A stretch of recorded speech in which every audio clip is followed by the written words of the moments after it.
Hey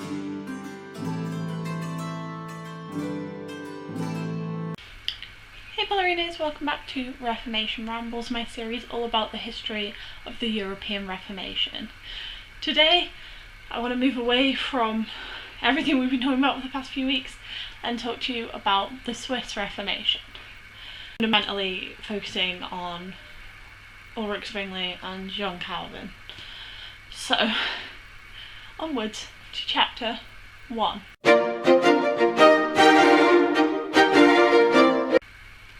Ulrich Zwingli. Zwingli was born in central Switzerland in 1484. He studied at Basel Uni alongside Erasmus, really during the rise of humanism across Europe. In 1500 he became a priest and started to study academic humanism. He became very quickly convinced that the practices of the early Catholic Church had been completely abandoned by the current establishment. In 1518 he joined the Great Minster of Zurich. In 1519 he announced he was going to translate the entirety of Matthew's Gospel into the vernacular. Now, that in its own is revolutionary. He also specified that he was not simply going to translate the parts that had been approved by the Church, but the entire thing. The Pope in this time was quite reliant on Swiss mercenaries, and so they had a little more leeway than possibly some of their counterparts across Europe. So nothing was really done about this translation, and it wasn't really treated as a big deal. Fast forward to 1522, some of Zwingli's followers deliberately broke the Lent fast, and Zwingli was openly supportive of this. He praised them in his sermons, and he really clearly felt that this action that he thought was backed up by the Bible was necessary and a good thing in the long run for the Church.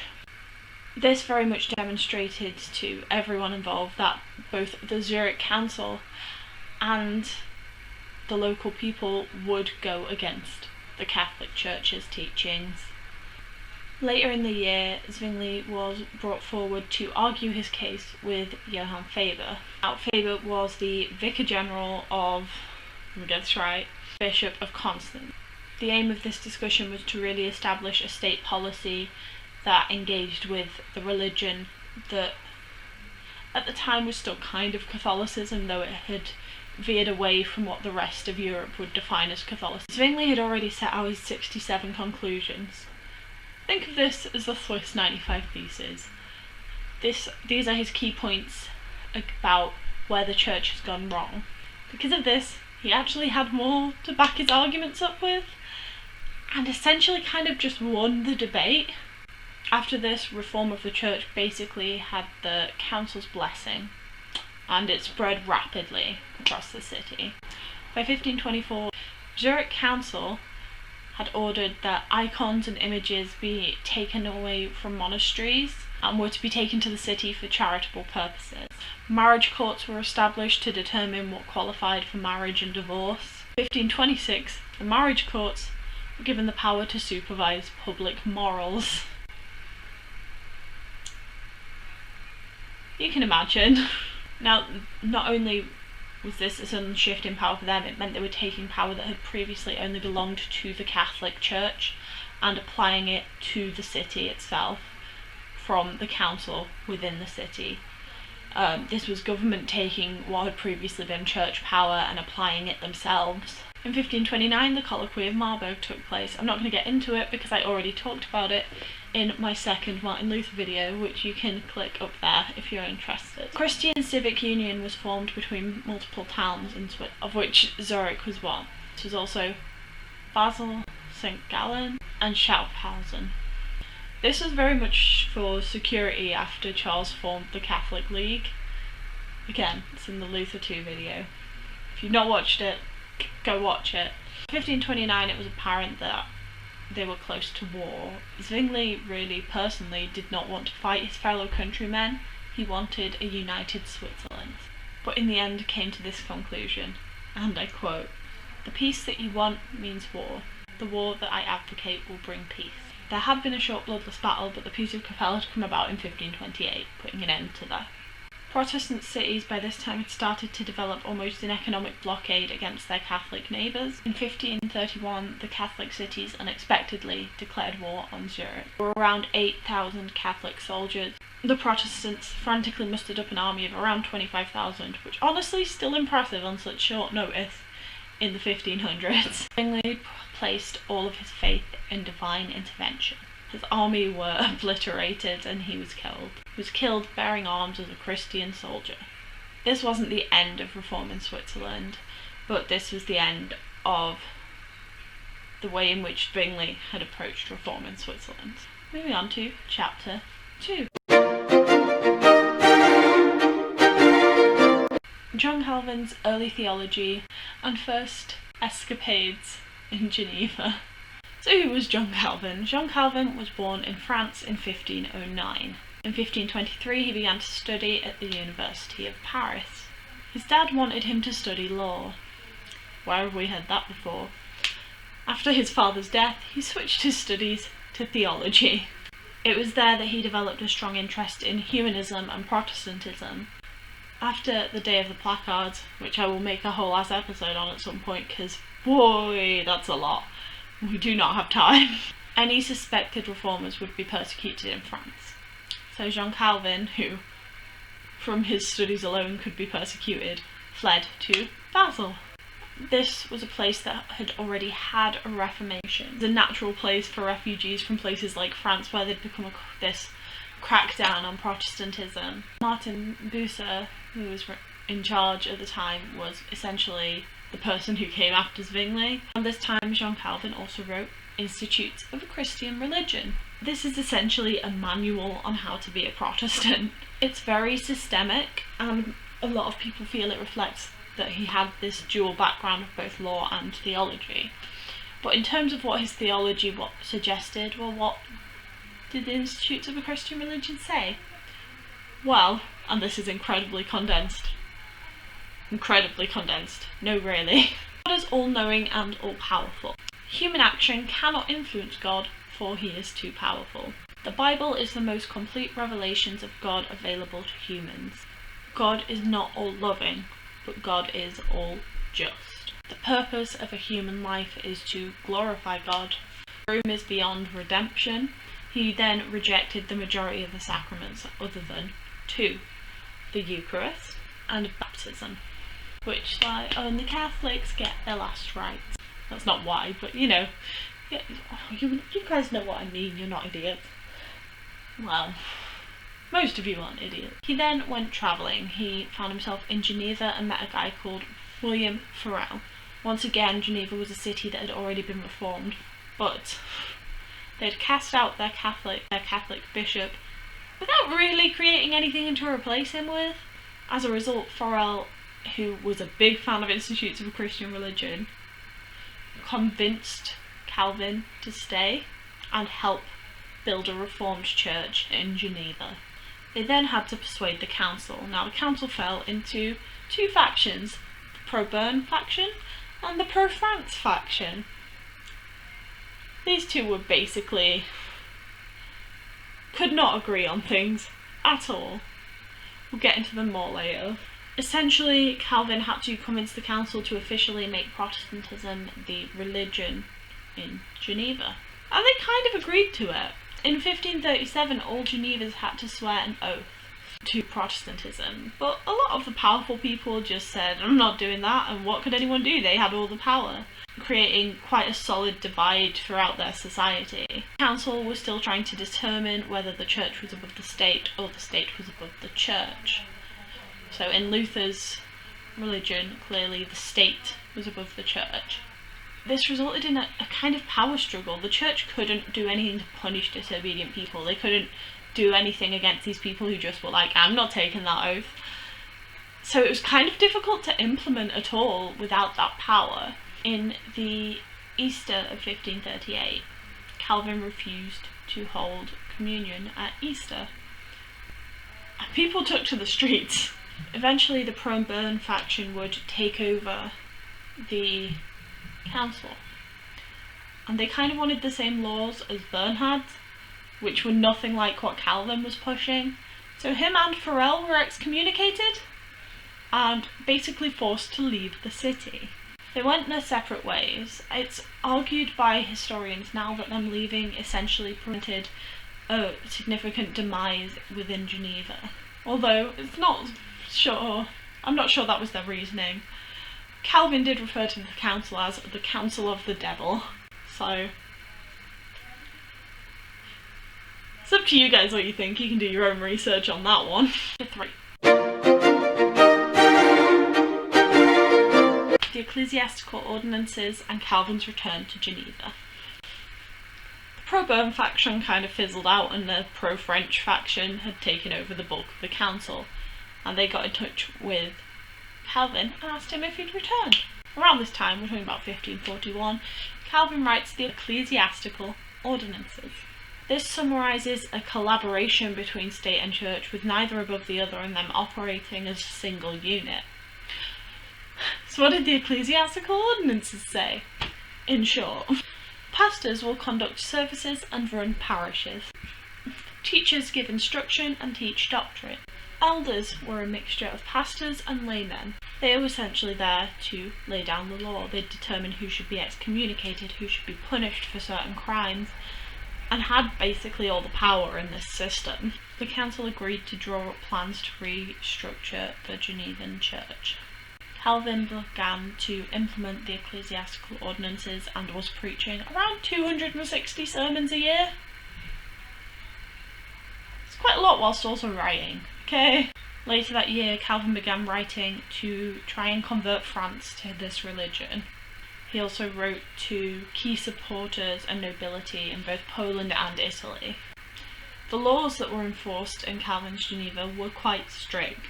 Amongst other things, some of the things that were banned were gambling, drinking and dancing. And not everyone was happy about this, as I'm sure you can imagine.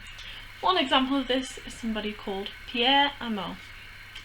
He made playing cards, which wasn't such a thriving business once gambling was illegal. He proclaimed that Calvin's doctrine was untrue. At this point he was sentenced by the council but released on appeal. Calvin then said as a result he would stop preaching, and the people rioted. In a desperate attempt to regain some order, the council re-sentenced Pierre Amand. He was forced to walk half naked through the town, begging Calvin and God for mercy. In 1547, a man named Jacques Gruet was accused of writing a letter and leaving it in Calvin's pulpit. Amongst other things, it called him a big potbelly and threatened that if he pushed the people too far, he would regret leaving his monastery. He was arrested, his house was searched, and incriminating things were found there. These were letters criticising Calvin. These were anti-religious passages. He was seen as a heretic and punished. Finally, let's talk about Ami Perrin. Now, in 1547, Ami Perrin's wife was dancing in the street and was arrested. Once arrested, his wife claimed that the right to punish her was reserved for her husband. It's the 1500s, okay? Women's rights, not really a thing. Ami Perrin appeared before the court and essentially requested that he be allowed to punish his wife instead. The council refused his petition. Now, Ami Perrin was quite a powerful man in Geneva. This wasn't just your run-of-the-mill, slightly pissed-off peasant. This was quite a high-ranking person. He was also accused of treason. And that's a very confusing tale that ties into about 5 wars. We'll make an episode on it, okay? I'm trying to... just broad strokes here, guys, broad strokes. Despite this, Perrin stirred up political disagreements against Calvin and was really starting to build up enough to form a bit of a rebellion against him, because despite being expelled from the city, they kind of couldn't keep him out because of the power he held. We'll get back to Ami Perrin, moving on to chapter 4.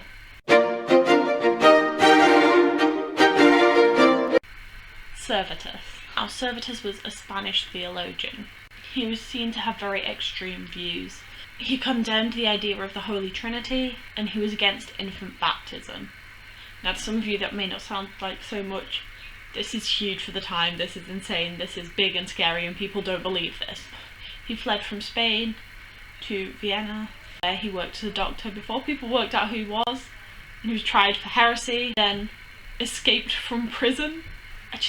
I find Servetus fascinating. He had so many different careers. He was a geographer, he was a medic, he was a theologian, and he just escaped from prison.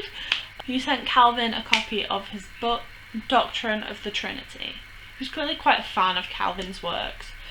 Calvin informed the French authorities that he'd gotten a letter from this guy who couldn't legally be in France because of his beliefs, so he fled to Geneva, to the guy who just grassed him up. Great call, dude, great call. He decided to go and sit in on one of Calvin's sermons and was instantly recognised. This guy was notorious for what were seen to be heretical beliefs, regardless of if you were a Protestant or a Catholic.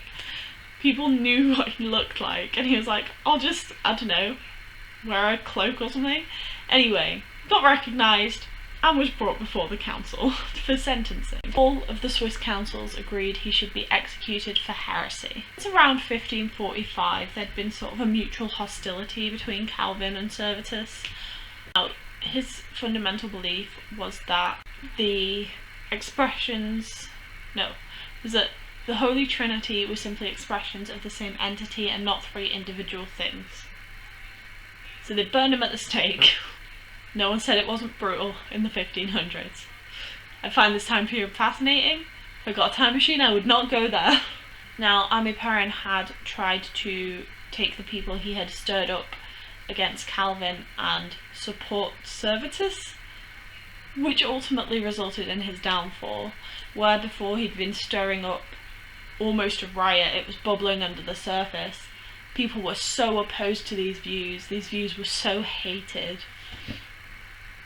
that Ami Perrin was basically tossed out to dry. He had all his property confiscated, he fled, and it was accepted that he was exiled. They did say he'd have a hand cut off in absentia, which basically just meant nothing happened, but in theory we cut his hand off. And that was the end of the last really strong rising against John Calvin. Chapter 5. The rest of the world. Now, whilst Lutheranism certainly did spread across Europe and not just its country, John Calvin actively tried to get his ideas out of just France and Switzerland. So let's talk about where they spread to and how that worked. By the year 1560, 2% of the Netherlands were Calvinist and fully opposed the Spanish rule they had fallen under. In Scotland, John Knox had gotten Parliament to accept Calvinist theology, but not the political structure. This would become Presbyterianism over time, which may be something you've heard of more than Calvinism, depending on where you're from. A lot of Swedish towns had started to take on Calvinism. By 1562, 28 small states in Germany were Calvinists. As for Switzerland, Calvinism was almost immortalised and certainly formalised with the Genevan Academy. Now this had two sort of sections. It was a boys' grammar school and a uni/college/ whatever you call it. This essentially created Calvinist missionaries. This created people who would spread the word and teach people what Calvinism was, why it worked well for them, and why it didn't. Ultimately, looking back and looking at the rest of the world at this time, it's very easy to look at the Calvinist state and say that the theocracy was barbaric, but that was really no different from any other ruler of the time. And the way in which this did create a theocracy, in which it combined church and state into one to be able to rule over people and to implement a religion effectively, worked. It spread across most of Europe in some way or another. And I think that's why it's so fascinating. And Calvinism still exists, depending on where you are in the world. Maybe you live near a Calvinist church, I don't know. but it's very much seen as the first time a Protestant church really tackled getting the kind of power over land the Catholic Church had previously held, and this very much got that power into the hands of the people who wanted to be running the countries anyway. I hope you guys enjoyed this. If you did, give me a cheeky like and subscribe. Let me know in the comments what period, what people, what country you want me to discuss in a future episode. I have got this entire season currently planned, but God, I want to make another one. I really do. And I'll see you guys later.